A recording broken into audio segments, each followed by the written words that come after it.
Hello and welcome back to the next lecture about negotiation. Took part in a negotiation recently on Zoom. I suppose many of you may have done this, and it's a very interesting experience. So here's a few tips which I'd like to share with you.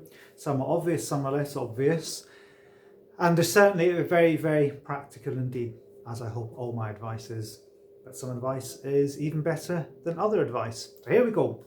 Okay, so first of all, stating the obvious, make sure you've got a good stable connection. Now, yesterday I had a bad Wi-Fi day, as you might call it. I had to have the engineers on remotely, reset everything possible, but we got there in the end, and as you know, sometimes it just resolves itself.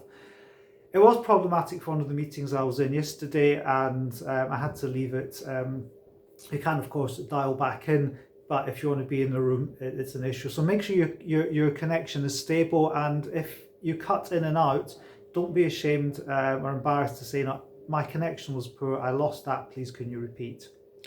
So you've got to be very comfortable. If you're not comfortable with what's going on with your technical settings, or perhaps that of someone else, and you just feel it's not right for the negotiation, just say so, reschedule it, and try another time. And of course, lots of people are using the free versions of Zoom, so it will time out. I think it's 45 minutes is the standard, or maybe half an hour. Don't be rushed by this deadline, so either stump up and pay for the full version, or agree to meet another time. You can of course dial in, which is for many people is preferable, but the beauty of having a video screen is obviously that you can see people's reactions and emotions. You're in the room, which in negotiation is very important. You can't quite feel the room the same way, but certainly you can see what's going on. And here is what I think is the top tip, which lots of people haven't quite caught on to. While you're negotiating, if you have someone else on your team who is remote, you can message them. Just be so careful, extra careful, to make sure you're messaging your team member and not everybody.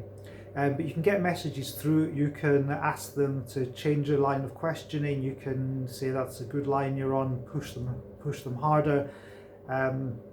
Like any technology, get comfortable with it and make sure it can serve you well. But if things are not going well and you're just not happy either with the connection or the way the whole feeling is going over the negotiation, you can even use the excuse of struggling with the connection and ask to reschedule. It's not unreasonable at all.